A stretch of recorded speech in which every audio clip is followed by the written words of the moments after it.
안녕하세요. 저는 억울한 결혼 생활을 마치고 제 3회 인생을 계획 중인 40대 이혼녀입니다. 제 3회 인생이라니 조금 의아한 분들도 계시겠지요.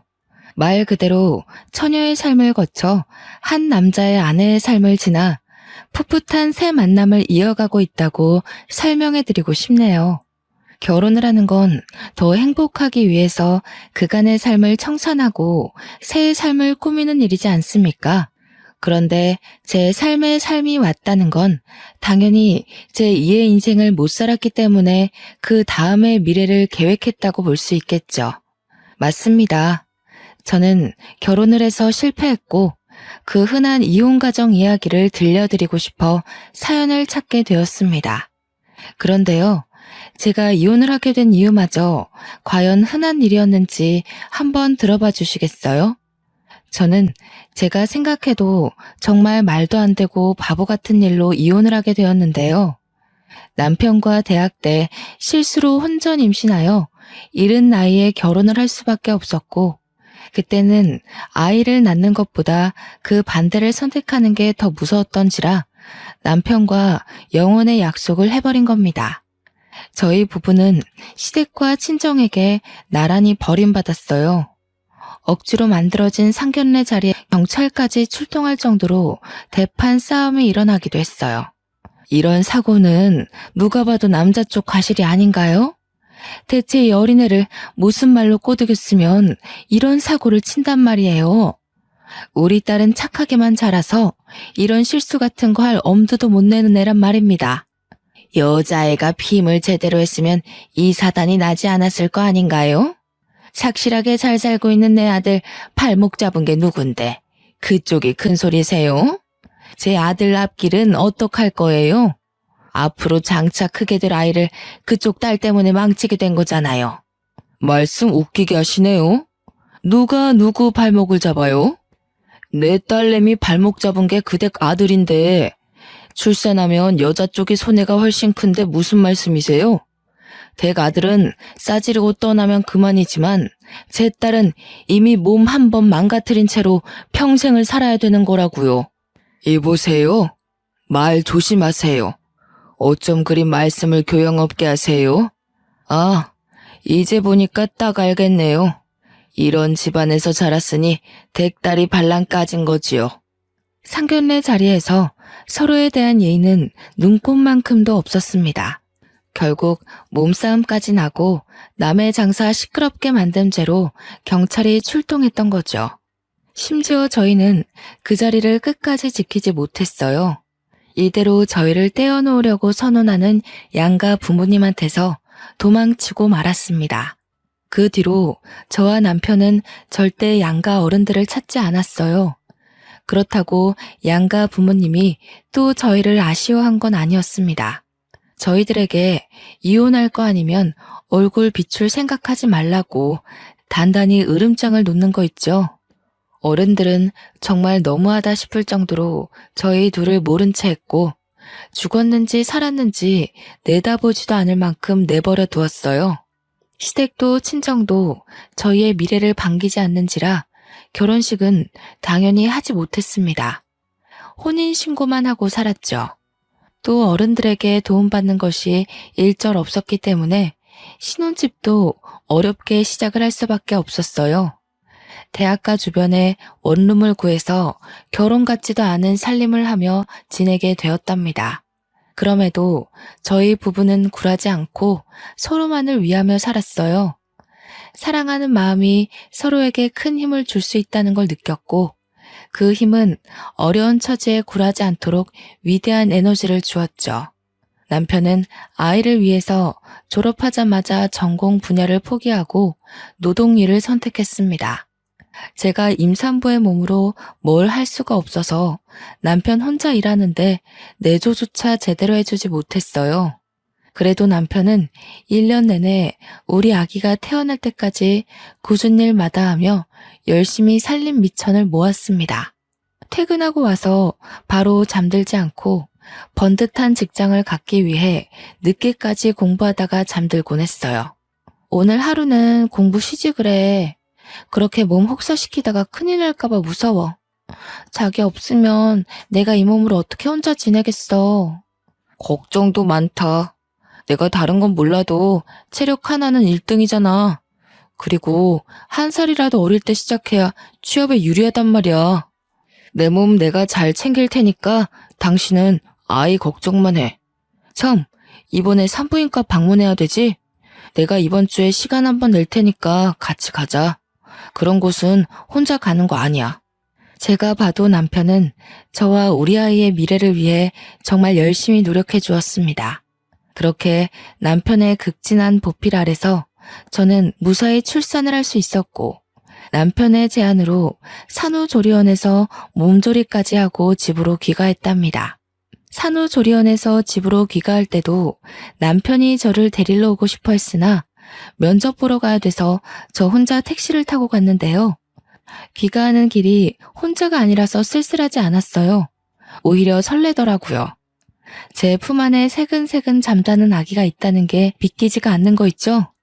한 번도 겪지 못한 두근거림을 느꼈던 기억이 아직도 여전합니다. 집에 돌아가서도 얼른 아이를 남편 품에 안겨주기 위해서 들뜬 마음으로 남편을 기다렸어요. 남편이 퇴근하고서 집에 헐레벌떡 뛰어들어왔는데요. 그러면서 하는 말이 저희 부부를 2배로 기쁘게 만들었습니다. 저기요, 나 합격했어. 신입 중에선 내가 제일 나이가 많아서 당연히 떨어질 거라고 생각했거든. 근데 나 그 자리에서 바로 합격고지 받았어. 나더러 다음 주부터 바로 출근해달래. 우리 이제 먹고 살 걱정은 끝났어. 이대로 승진만 하면 가난 벗어나는 건 한순간이야. 그렇게 노력하더니 남편이 원하는 회사에 덜컥 합격을 해버렸다고 하는 거 있죠. 아이와 함께 집에 돌아온 것도 기쁜데 남편까지 취업 성공이라니. 경사가 더해져서 저와 남편 그리고 아기까지 다 함께 방 한가운데서 부둥켜 안고 방방 뛰었습니다. 그러다 남편이 저보고 아기 조심하라고 시겁하는 바람에 엄청 까르르 웃어댔죠. 비록 양가 부모님께 매정한 대우를 받으며 버려졌지만 저희는 나름대로 순탄한 살림을 꾸려가고 있었습니다. 아이는 하루하루 나날이 자랐는데요. 어쩜 그렇게 쑥쑥 커가는지 생명이라는 게 참 신기하더라고요. 남편도 그런 아이를 보면서 더 힘내서 회사를 다녔습니다. 그런데 어느 순간부터 남편 표정이 어두워지더라고요. 어깨는 갈수록 축 늘어져 갔고 집에 오면 대화하는 시간도 없이 바로 침대에 쓰러졌어요. 노동과 공부를 병행할 때만 해도 이 정도로 힘들어하진 않았는데 역시 직장 일이 많이 힘들구나 싶어 걱정되더군요. 그래서 저는 최선을 다해 제가 할 수 있는 내조를 하고자 노력했습니다. 자기야, 양말은 벗고 자야지. 안 씻을 거야? 피곤하면 발만이라도 씻고 자. 애 있는데 밖에 나갔다 온 사람이 안 씻으면 어떡해. 최대한 신경 거슬리지 않게 물었으나 남편은 벌써 잠들었는지 대답이 없었어요. 고름거리는 숨소리가 난 후에야 남편이 깊은 잠에 들었다는 걸 눈치챘죠. 결국 저는 남편 옷을 편하게 벗겨주고 양말도 벗긴 뒤 물수건을 만들어와 남편 발을 닦아주었습니다. 저도 아이만 조금 더 컸다면 같이 일을 해서 살림의 보탬이 될 수 있을 텐데 아이가 남달리 쑥쑥 크고 있다지만 아직까지는 너무 어리기 때문에 어쩔 수 없이 남편만 고생해야 되는 게 늘 미안했어요. 저렇게 힘들어하는데 지금 하는 일을 길게 이어할 수 있으려나. 중간에 그만두고 이직하겠다고 하면 어쩌지? 염려되기도 했는데요. 아이까지 있는 마당에 이직은 조심하는 게 좋잖아요. 그래서 제가 할 수 있었던 건 더더욱 남편 심기 건드리지 않고 조용히 사는 거였어요. 그런데 말입니다. 아니나 다를까 남편이 한날 집에 와서 하는 말에 정말 기절초풍할 뻔했습니다. 남편이 친구와 함께 창업을 하기로 했다면서 사업 계획을 저한테 들려주는 거 아닙니까? 신이 나서 흥분한 채 얘기를 해주는데 누가 보면 복권이라도 당첨된 줄 알았죠. 자기야, 그런 건 돈 있는 사람들이나 하는 거 아니야? 우리 형편에 무슨 사업이야. 아직 애가 유치원도 안 갔는데 사업하다 밥줄 끊기면 애는 어떻게 키워. 자기가 바깥일을 잘 몰라서 그래. 돈이 없으니까 돈벼락 터뜨리려고 하는 게 사업이지. 요즘 대출 없이 사업 시작하는 사람 없어. 우리 형편만 할 때 다 사업 기반 쌓는다고. 당시 제가 사업이란 걸 잘 몰랐던 거 맞아요. 제 주변에 친구들도 월급쟁이만 있었지 사업하는 사람은 없었으니까요. 뭘 잘 모르니까 대꾸를 못하고 있었는데 남편이 연이어 하는 말에 이건 좀 아니지 않나 싶었어요. 대출은 친구가 받는다고 해서 내가 매달 친구한테 돈을 붙여줘야 돼. 그럼 우리 생활비를 조금 아껴야 될 것 같은데. 괜찮지? 생활비를 줄여야 할 정도야? 앞으로 애한테 들어갈 돈이 한두 푼이 아닌데 대출금으로 얼마나 보내줘야 되는데? 150만 원. 몇 달만 빠삭하게 살면 금방 돈방 속에 앉을 수 있을 거야. 우리 이 월세방 빨리 탈출해야지. 자기 말대로 애는 쑥쑥 크는데 언제까지 이런 집에서 지내려고. 아무리 그래도 그렇지 남편 월급이 300 조금 넘거든요. 그런데 150만 원을 친구한테 줘야 된다니요. 그럼 150만 원으로 저희 세 식구가 생활해야 되는 거나 마찬가지인데 우리 집 생활비랑 관리비 월세까지 빼면 남는 돈이 거의 없는 실정이었습니다. 걱정 마. 안 망해. 친구도 사업하는 형님 조언 얻고 시작하는 거라서 이 계통에서 실패하기 쉽지 않다더라고. 나 믿지? 나 정말 자기랑 우리 아이 잘 키우고 싶어. 그동안 직장 일하면서 다 죽어가던 남편이 다시 활기친 얼굴로 의욕을 보이는데 제가 차마 더는 말릴 수가 없더군요. 게다가 남편은 그동안 저를 거의 없는 사람 취급할 정도로 집에 오면 기절하기 바빴거든요. 아침에도 일어나면 대충 제가 차려주는 밥만 먹고 정신없이 출근 나가기만 했고요. 그런데 친구랑 사업한다고 밝히고 나서부터는 저와 아이한테도 다시 예전만큼의 관심을 보여주는 겁니다. 그렇게 에너지가 생긴 사람한테 감히 그 끈기를 망쳐가면서까지 하지 말라고 제지할 수가 없었다는 거죠. 결국 남편은 며칠 후 하던 일을 그만뒀다면서 친구와 사업체를 차렸고 그 사업을 이유로 술자리도 많아져 야근도 많아져 심지어 외박을 하는 경우까지 생겼습니다. 집에 들어올 때 한 번은 일이 그렇게 바쁘냐고 물어본 적이 있었는데요. 남편 말로는 시작 단계라서 눈코 뜰 새 없이 바쁘다고 하네요. 다시 바빠지니 남편은 또 아이를 안 들여다보는 겁니다. 아이가 유치원 들어가기 전까지 내내 관심이 없었어요. 제가 아이한테 들어가는 돈 때문에 언급을 하면 그때서야 아이가 그만큼 컸다는 걸 알 정도였습니다. 남편이 사업을 시작한다고 한 때가 아이가 기어다닐 때였는데 그런 아이가 유치원 입학을 앞둘 때까지도 남편은 사업에 성공하지 못했고 저희 식구는 계속 150만 원의 돈으로 생계를 꾸렸어요. 그렇다 보니 남편은 여전히 바빴고요. 안 들어오는 날만 갈수록 많아졌죠. 한 번은 남편이 야근으로 늦는다는 말을 했을 때 아이가 경기를 일으켜서 급히 병원을 찾았는데요. 아이가 잘못될까봐 너무 무서워서 떨리는 마음으로 남편한테 전화를 했는데 몇 번을 해도 안 받는 겁니다. 결국 그 무서운 순간을 저 혼자 다 해결하고 나서야 남편한테 전화가 오더라고요. 저는 너무 놀라고 겁났던 순간을 회상하면서 남편한테 원망 섞인 화를 표출했어요. 도대체 왜 이렇게 전화를 안 받아? 내가 얼마나 무서웠는지 알아? 지금 지웅이 병원에 있다고. 뭐가 얼마나 바쁘길래 내 전화를 안 받을 수가 있어? 지웅이한테 무슨 일 생긴 거야? 병원이라니 애가 어디가 안 좋길래. 아니다. 내가 지금 그리 갈 테니까 병원 주소 불러봐. 남편은 그제서야 병원에 찾아왔는데 경기 때문이라는 말을 해주니 긴장했던 몸에 축 힘을 빼면서 느닷없는 대답을 하더군요.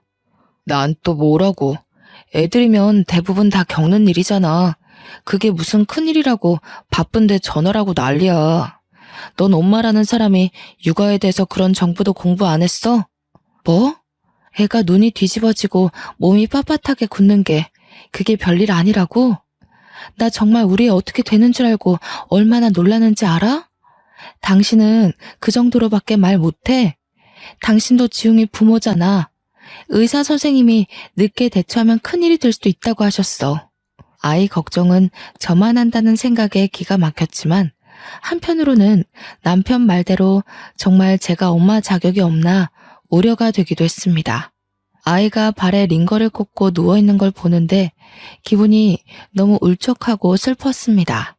남편 말대로 제 탓이 맞는 것도 같았습니다. 남편은 사업으로 바쁜데 저는 육아한다고 집에만 있는 사람이잖아요. 제가 아이한테 더 신경 쓸 수밖에 없는 여건인데 너무 놀란 나머지 저도 모르게 남편에게 책임을 나누려 했나 봐요.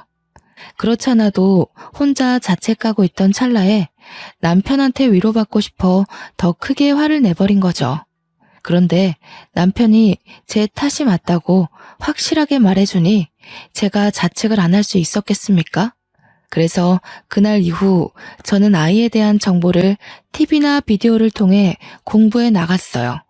아이를 업고 외출을 하여 도서관에서 책을 빌려오기도 했죠. 덕분에 저는 아이를 좀 더 건강하게 케어할 수 있었습니다. 그러나 정작 문제를 일으킨 건 우리 아이가 아니라 바로 남편이었는데요. 아이가 유치원을 들어가게 될 무렵 남편이 일을 늦게 끝내고 와서 새벽에 하는 말이 정말 어처구니가 없었어요. 다짜고짜 저를 앉혀두고 이혼을 하자고 하는 게 아니겠습니까? 우리 사이에 이혼을 할 만큼 별다른 문제가 있었던 것도 아니고 서로 얼굴 못 보는 날이 많기도 했으나 남편이 집에 온 날 다툰 적도 그다지 없었어요. 그런데 이혼이라뇨. 지금 뭐라고 했어? 뭐? 이혼? 내가 당신한테 뭐 크게 잘못했어? 갑자기 그게 무슨 말이야? 우리 애가 이제 유치원을 들어가. 그런데 이혼이라니 대체 왜? 진정하고 진짜 이혼이 아니라 가짜로 이혼하는 척을 하자는 거야. 사업하는 유부남들이 종종 이렇게 해.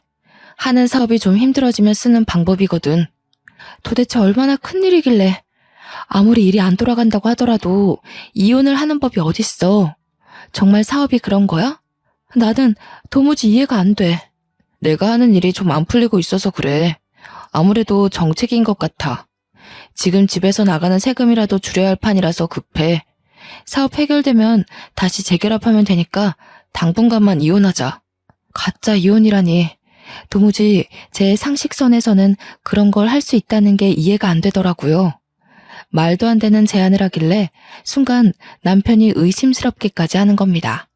밖에서 무슨 딴짓하냐고 물어봤는데 남편이 버럭 화를 내며 안 그래도 사업 때문에 스트레스인데 저까지 피곤하게 하지 말라네요. 그러면서 하는 말이 친구 집이랑 저희 집이 나란히 경매로 넘어갈 수도 있는 사정이라고 애타게 말하더라고요. 저는 그제서야 놀라서 어쩔 수 없이 남편의 말만 믿고 이혼 도장을 찍었습니다. 정말 별일 없는 거지? 이 집에서 나가면 우리 어디 집 구할 데도 없어. 근데 진짜 위장 이혼이라는 게 있는 거야? 우리 식구한테 문제되는 일은 없는 거 맞지? 당연하지. 오로지 돈 때문에 할 수 없이 하는 선택이야. 내가 말했잖아. 당신이랑 우리 지웅이는 내가 죽을 때까지 책임질 거라고. 근데 이거 들키면 우리 법적으로 문제될 수 있으니까 당분간 별거해야 될 것 같아. 별거? 나더러 지웅이랑 둘만 이 집에 있으라고? 그건 좀 무서운데. 들켜서 안 되는 거면 그냥 몰래 조심히 다니면 되지 않을까? 생활비 붙여줄 테니까 몇 달만 견뎌줘. 이왕 일 저지른 거 철저히 해야지. 허술하면 나중에 어디 하나 빈틈이 생겨버린다고. 당신이랑 지훈이한테 경제적인 피해는 없을 거야. 걱정 마. 남편의 설명이 정말 청산유수라서 저는 더 이상 별 말을 덧붙일 수 없었습니다. 그렇게 저는 남편과 말도 안 되는 위장 이혼을 하게 된 겁니다. 별거도 같이 말이죠. 얼떨결에 혼자가 된 저는 남편 없는 빈집에서 두려움을 안고 살게 되었습니다. 남편이 보내주는 돈은 생활비는 100만 원이 다였는데요. 월세를 따로 주지를 않아서 전화를 했더니 전혀 받지를 않더라고요.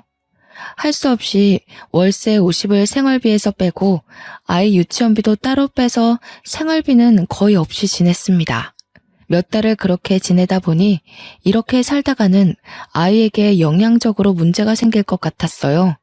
너무 제 생각만 하면서 그저 돈이 아끼고 아끼는 방법만 강구했던 거죠.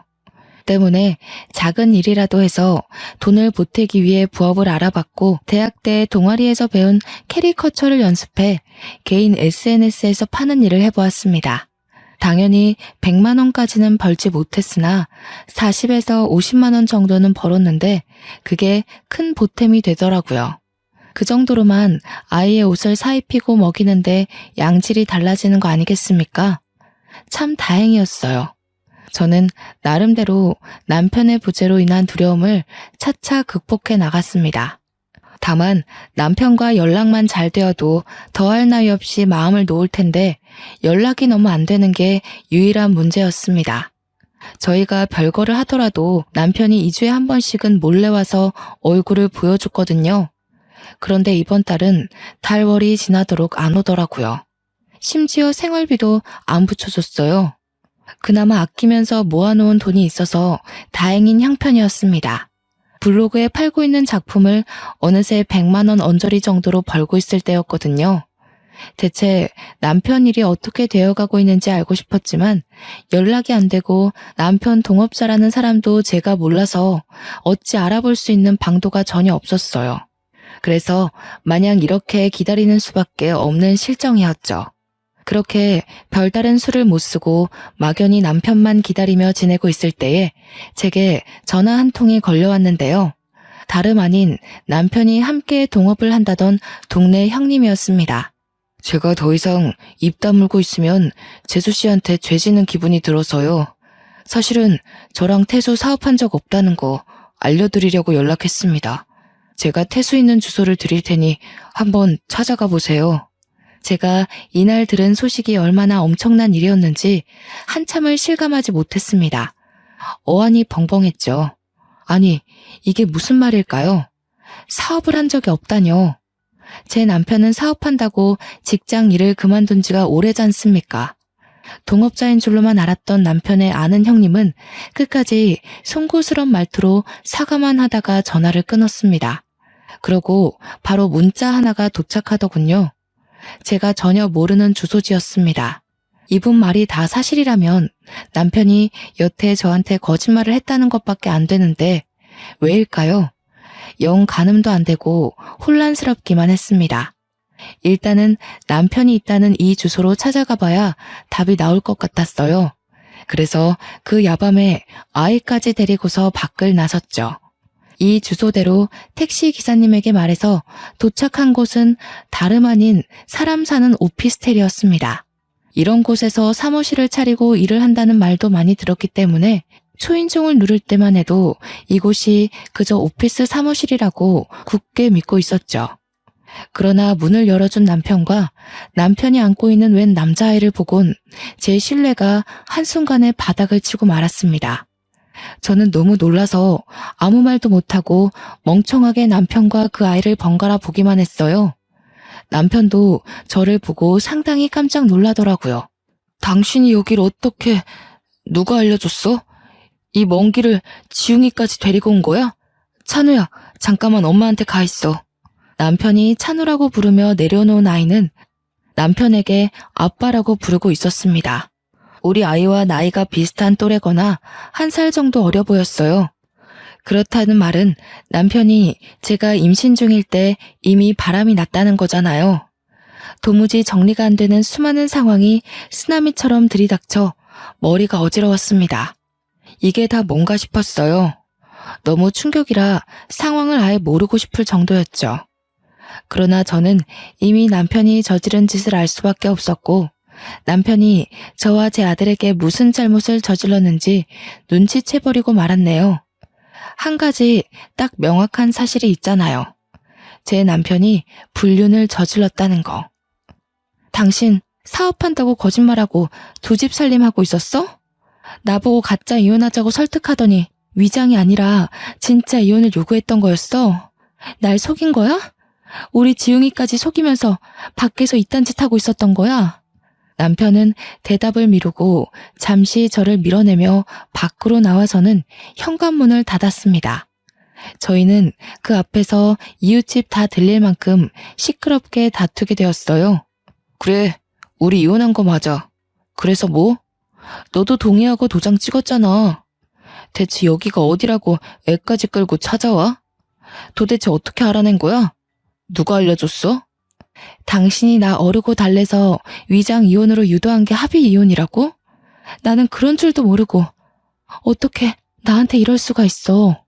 이건 사기고 협박이야. 아, 그렇다는 증거 있어? 우리 이혼 과정에 사기가 있었다는 증거가 있냐고. 이쯤 되면 알아서 눈치채야 되는 거 아니냐? 미련하게 몇 년 동안 생활비 받아가면서 나를 기다린 네가 바보인 거야. 너도 네 아들도 그냥 버림받은 거라고. 설마 사실은 알고 있었으면서 일부러 생활비 받으려고 모른 척했던 건 아니지? 소름 끼치는 남편의 이면에 저는 결국 참지 못하고 남편의 귀싸대기를 날렸습니다. 실내에서 마찰 소리가 강하게 울렸는데요. 소음을 신경 쓸 새도 없었고 아이가 보고 있다는 생각도 못했어요. 한 대로 모자라 한 대 더 때리고 또 때렸더니 남편이 제게 욕을 하면서 강하게 밀쳐버리더라고요. 건장한 남자가 미는 힘에 사정없이 바닥으로 벌러덩 넘어진 저를 제 아들이 다가와 안기면서 울기 시작했습니다. 이혼인 줄 알았으면 다시는 찾아오지 마. 나 이제 구질구질하게 살고 싶지 않아. 네가 시댁에서 왜 버림받았는 줄 알아? 없는 집 자식이라 그런 거야. 지금 내 와이프는 나랑 같은 회사의 팀장이거든. 우리 엄마 아빠가 아주 오화동동하더라고. 너와는 차원이 다른 여자야. 들어보니 남편은 일을 그만둔 것도 아니었어요.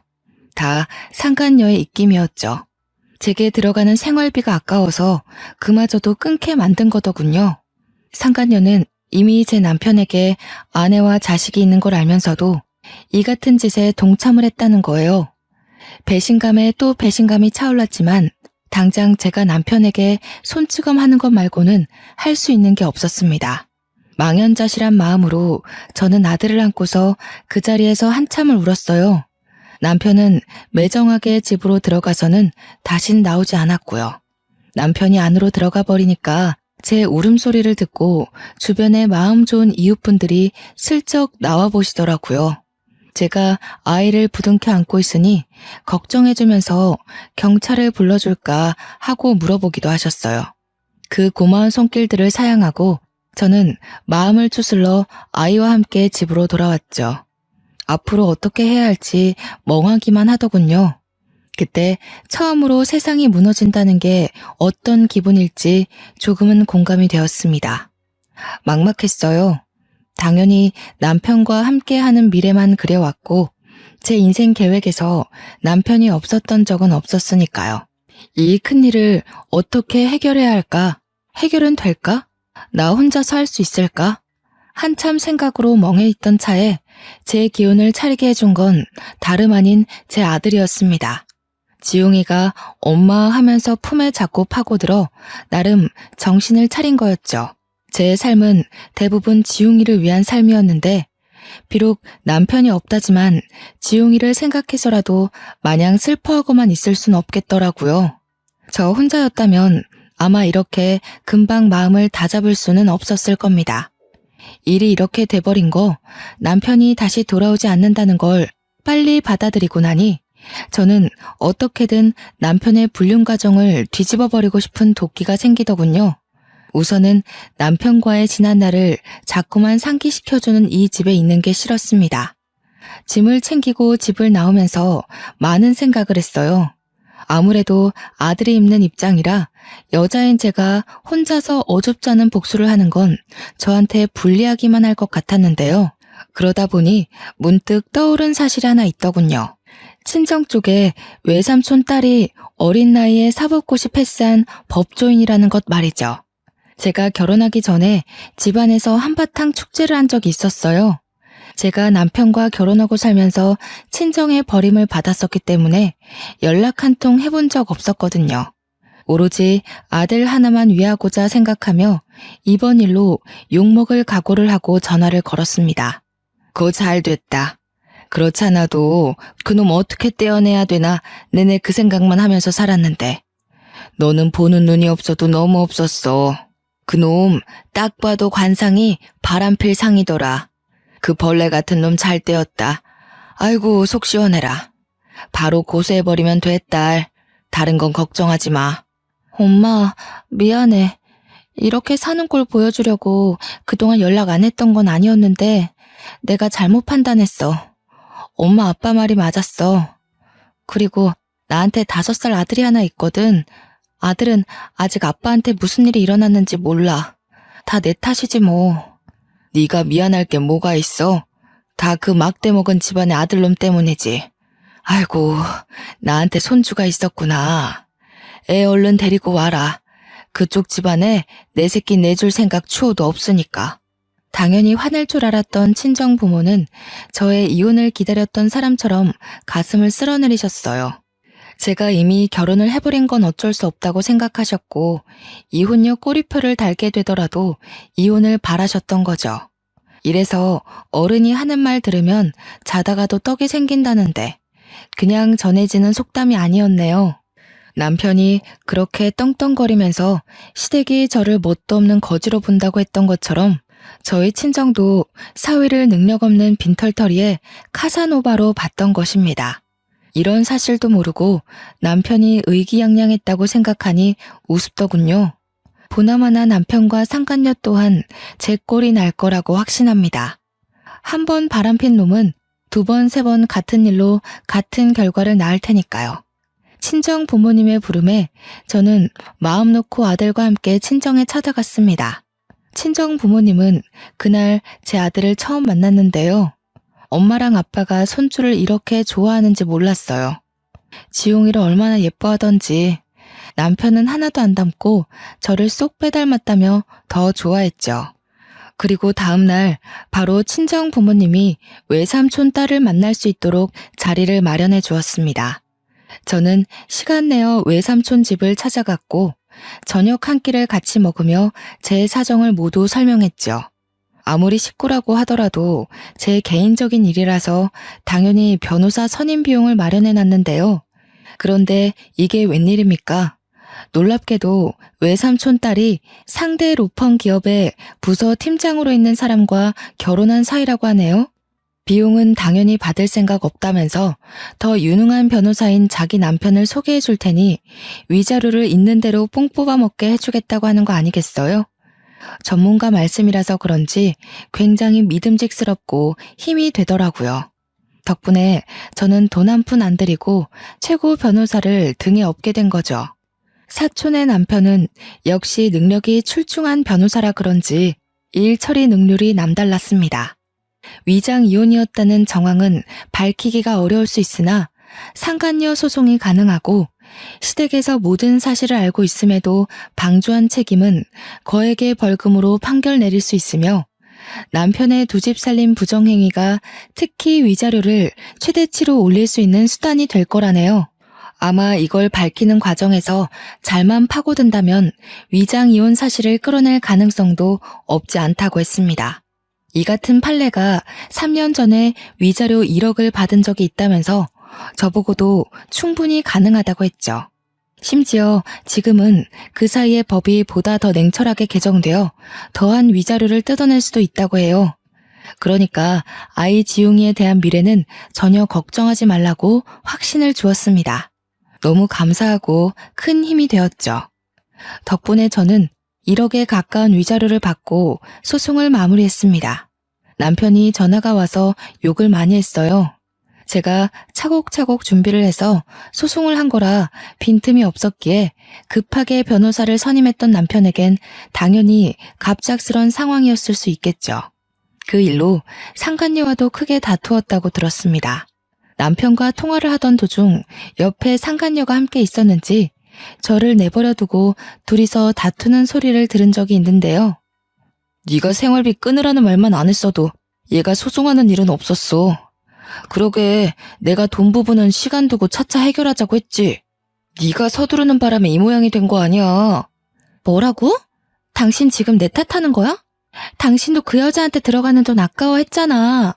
이제 와서 소송당하니까 왜 딴 말해? 지금 그게 아들 듣는 앞에서 할 소리야? 그래서 나랑 살림 차린 거 후회하는 거냐고. 네가 행동거지를 똑바로 했으면 내가 이러겠냐고. 너 때문에 우리 집이 망한 거나 다름없어. 당장 처가 식구들한테 돈 달라 그래. 내 돈 빠져나간 거 네가 다 해결하라고. 그날 둘이 한참이나 언성 높이면서 싸우더라고요. 중간에 아이가 우는 소리까지 들렸는데 남편이 그 아이한테도 조용히 하라며 소리를 치는 거 아니겠습니까? 안 그래도 머리 아파 죽겠는데 찬우 입 좀 막아봐. 우는 꼴 보기 싫으니까 데리고 나가던가. 정신없어. 누굴 닮아서 저렇게 목청이 큰 거야? 당신 미쳤어? 당신 아들한테 그게 무슨 막말이야. 왜 우리 찬우한테 애만 욕을 하냐고. 나가려면 당신이 나가. 여기 내 집이야. 오, 그래. 내가 나갈게. 집구석 한번 잘 돌아간다. 내가 여기서 나가면 너랑도 끝인 줄 알아. 네가 어디 나 없이 혼자 애 키울 수 있을 것 같아? 내가 너 회사에 다 소문낼 거야. 내 가정 망친 불륜녀라고. 둘은 거액이 나가는 바람에 서로 굉장히 예민해진 듯 했습니다. 원래부터 시댁이 잘 사는 집이 아니었거든요. 그냥 외동 남편 하나 먹여 살릴 수 있는 정도의 평범한 가정이었어요. 그래서 시댁이 돈 많은 집안의 며느리를 원했고 그 조건에 상간녀가 부합했다는데 결국 그 상간녀랑 저렇게 되는 바람에 그나마 있는 돈까지 털려버린 꼴이 된 거죠. 시댁은 억대의 재산이 통장에 찍힌 걸 본 적도 없는 사람들이에요. 그런 사정에서 제게 큰 위자료를 주는 바람에 빚까지 지게 된 겁니다. 한 번은 결혼 생활 내내 전화라곤 온 적이 없던 시댁에서 이혼하고 나니까 연락이 왔더라고요. 안 받으려다가 너무 끈질기게 연락이 와서 한 번 받았더니 아쉬운 소리를 하대요. 지웅애미야, 우리가 결혼 반대했을 때 상처 많이 받았지? 이 늙은 사람들이 뭘 알고 그랬겠니? 지난 날은 용서해주면 안 될까? 내가 보니까 너만한 며느리가 없더라고. 재원이가 어디서 이상한 여자를 데려와서는 집안을 빈털터리로 만들어버렸다. 그만 돌아와주면 안 되겠니? 죄송한데요. 이미 저랑 재원씨 관계는 종결났어요. 그리고 아쉬운 마음에 이제야 용서 얘기를 하시는 것 같은데요. 여자도 여자지만 재원씨가 그 집을 빈털터리로 만든 거예요. 남 탓 좀 그만하시고 남으로부터 형편 피하려는 생각도 제발 좀 작작하세요. 네가 화났다는 거 충분히 이해한다. 우리가 다 잘못했어. 우리 재원이랑 다시 재결합만 해주면 내가 무슨 수를 써서라도 너희들 잘 먹고 잘 살도록 도와주마. 내가 너 말고 무슨 며느리를 드리겠니? 이봐요. 저랑 상견례 이후로 얼굴 본 적도 없지 않아요? 언제 봤다고 자꾸 며느리래요? 그리고 흙탕물인 줄 알면서 그걸 한 번 더 밟는 사람들이 어디에 있답니까? 제 번호 재원 씨가 알려준 것 같은데 재원 씨가 대신 저 붙잡아 달라고 했나 보죠? 똑똑히 말씀드릴게요. 아줌마 아들 최악이니까 다신 엮이는 일 없게 해달라고 하세요. 전화를 끊기 전 시모가 자기 분에 못 이겨 소리를 쳤는데 옆에서 전 남편이 시모를 말리는 소리가 들리더군요. 여보, 우리 엄마 말고 나랑 얘기 좀 해. 한 번만 만나주라. 아니, 나한테 한 번만 기회를 줘. 내가 잘할게. 당신만 돌아와 준다고 약속하면 그 여자 내가 당장 처리할 수 있어.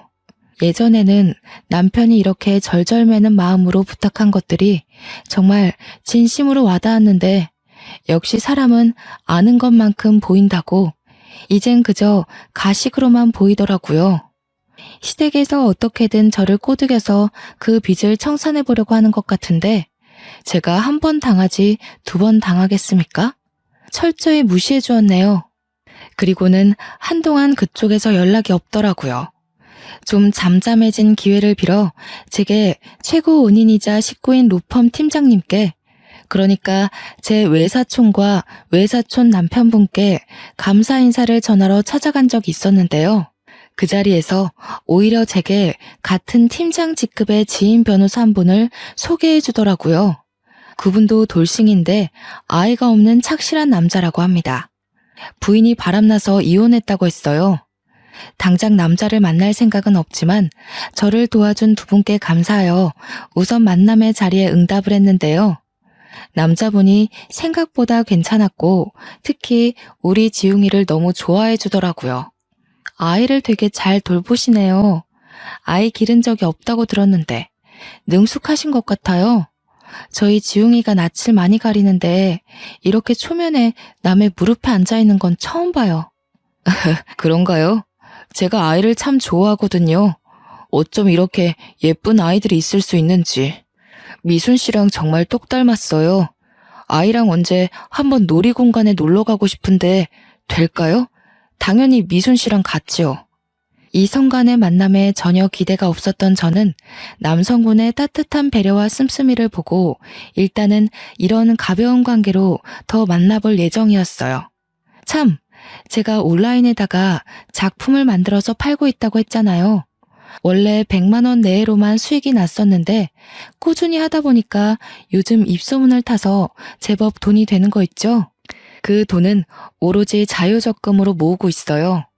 워낙 위자료가 많아서 삶은 이미 풍족했거든요. 이렇게 모은 적금은 나중에 지웅이 장가갈 때 줘야겠다고 생각하며 여유롭게 저축하는 중입니다. 한참 어렵게 생활하던 때가 생생히 기억나는데 어느새 적금만 1,000만 원 넘게 하고 있을 정도로 여유로운 삶을 누리게 되었네요. 역시 사람 앞날은 가늠할 수 없나 봅니다. 그간 겪은 정신없는 세월이 벌써 2년째 지나고 있어요. 지웅이도 이제 초등학교 입학을 앞두고 있고요. 당연히 소개받은 변호사분도 만남을 계속 유지 중입니다. 인생이 잘 풀리니 세상이 이렇게나 아름다운 거였더라고요. 어쩌나 하루하루 살아가는 게 재밌는지 몰라요. 짧은 인생에서 단번에 성공하는 결혼 생활을 하지 못한 게 후회되었으나 그 가슴 아픈 미천 덕분에 제가 이만큼의 윤택한 삶을 누리게 된 거 아닌가 하는 생각이 들어서 더 이상 미련두지 않기로 했습니다. 저는 제가 인생을 몇 회차 번복하더라도 행복한 결말로 마무리가 될 수 있다면 실패한 인생이라 생각지 않아요. 다들 무너졌다고 앞날이 끝난 것처럼 절망하지 않으셨으면 좋겠어요. 나만 다시 일어설 수 있다면 얼마든지 행복할 수 있는 기회는 열려 있답니다. 여러분을 기다리고 있는 그 행복의 길을 포기하지 않으셨으면 좋겠네요. 제 사연 어떠셨나요? 저는 이 글을 쓰면서 너무도 후련했고 어지럽던 잔여물도 다 정리가 된 기분이에요. 들어주시는 분들이 계셔서 더 속 시원하게 내려놓고 가요. 다들 짧은 인생을 고통의 시간으로만 보내질 않길 바랍니다. 모두들 행복하세요. 읽어주셔서 감사합니다.